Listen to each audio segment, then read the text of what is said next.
നമസ്തേ പ്രിയമുള്ള പ്രേക്ഷകരെ, നമ്മുടെ ചർച്ച ചെയ്യുന്നു വാരഫലത്തിൽ ഈ വരുന്ന ആഴ്ച നാം ചർച്ച ചെയ്യുന്ന ദിനങ്ങൾ 2026 ജനുവരി 30 മുതൽ ഫെബ്രുവരി 5 വരെയുള്ള ഒരു വാരക്കാലത്തെ ശുഭാശുഭ ഫലങ്ങളാണ്. ഈ ചർച്ച ചെയ്യുന്ന സമയത്ത് ഗ്രഹസ്ഥിതി എൻ്റെ പ്രിയപ്പെട്ട പ്രേക്ഷകർ മനസ്സിലാക്കണം.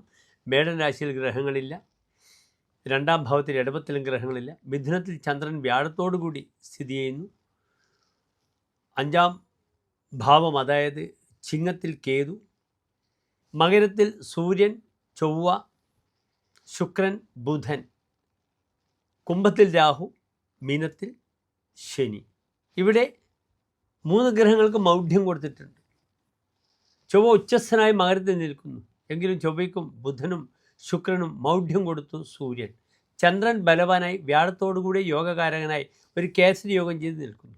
ഇതാകുന്നു ഇവിടുത്തെ താൽക്കാലിക ഗ്രഹസ്ഥിതി. ഒരു വാരക്കാലം ഓരോ രാശിക്കാരുടെയും ശുഭാശുഭ ഫലങ്ങളാണ് നാം ചർച്ച ചെയ്യുന്നത്.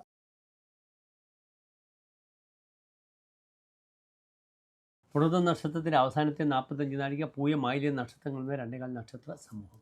ഇവർ കർക്കിടക രാശിക്കാർക്ക് രാശിയിൽ ഗ്രഹങ്ങളിൽ 2ൽ കേതു, 7ാം ഭാവത്തിൽ സൂര്യൻ, ചൊവ്വ, കുജൻ, ശുക്രൻ, അഷ്ടമത്തിൽ രാഹു, 9ൽ ശനി, 12ൽ ചന്ദ്രൻ, വ്യാഴം. ഇവിടെ കർക്കിടക രാശിയുടെ അധിപനായ ചന്ദ്രൻ വളരെ ദുർബലമായി 12ാം ഭാവത്തിൽ നിൽക്കുന്നുണ്ട്. ദുസ്തേലഗ്നോ നിരോധനമൊവീതി, അജ്ഞാതവാസം, ഭയം, ദേശം വിട്ടുപോവുക, ഭയമുണ്ടാവുക, മറ്റ് കർമ്മങ്ങളിൽ വ്യാപൃതമാവുക, നിരോധനം വരിക എന്നൊക്കെയൊരു ഫലമാണ്. ഭാഗ്യാധിപനായ ചന്ദ്രനും 12ലാണ്. പലപ്പോഴും പൈതൃകമായ വിഷയത്തിൽ, അച്ഛനുമായി ബന്ധപ്പെടുന്ന വിഷയത്തിൽ തർക്കങ്ങളൊക്കെ ഉണ്ടാകും. തൻ്റെ പാരമ്പര്യ വിഷയത്തിലൊക്കെ തനിക്ക് ശ്രദ്ധ പുലർത്താത്തൊരവസ്ഥ വരാം. നിർബന്ധമായും ധർമ്മദൈവ സങ്കേതങ്ങളിൽ പോകണം. കർമ്മമേഖലയിൽ അങ്ങേയറ്റം ശത്രുക്കൾ ഉണ്ടാകും. കാരണം ഇവിടെ കർമ്മപതിയായ ചൊവ്വ ഉച്ചസ്ഥനാണ്, വളരെയധികം ഫലത്തെ പ്രദാനം ചെയ്യും. പക്ഷെ അവിടെ 4 ഗ്രഹങ്ങളാണ്. അതിനാൽ യാത്രയും വിവാഹവും ഹേതുമായി ബന്ധപ്പെടുന്ന വിഷയത്തിൽ ധാരാളം സഞ്ചരിക്കേണ്ടി വരും, ഊർജ്ജം ചെലവഴിക്കേണ്ടി വരും, പൂർണ്ണത എത്തിയെന്ന് വരില്ല. പുനർവിവാഹത്തിന് അനുകൂലമായ സമയമാണ്. 7ാം ഭാവത്തിൽ 4 ഗ്രഹങ്ങളാണ്. മിശ്രൈഹി പുനർഭൂർ ഭവേത്, സ്ത്രീ പ്രകടനത്തിൽ വരാഹമിഹിർ ആചാര്യൻ പറഞ്ഞിരിക്കുന്നു. പുനർവിവാഹ യോഗമുള്ള സമയമാണ്. അതിനാൽ ഡൈവേഴ്സൊക്കെ കഴിഞ്ഞ് ഒരു പുനർവിവാഹത്തിന് ശ്രദ്ധിക്കാം. അല്ലെങ്കിൽ ഇവിടെ അങ്ങേയറ്റം ഭാര്യയുമായി കലഹമുണ്ടാകാം. അന്യസ്ത്രീകൾ തൻ്റെ ലൈഫിലേക്ക് കയറി വരും. അപ്പോൾ ദാമ്പത്യത്തിൽ അത് വലിയ ക്ലേശങ്ങളൊക്കെ ഉണ്ടാക്കും. അതിനാൽ വളരെ ശ്രദ്ധിക്കണം.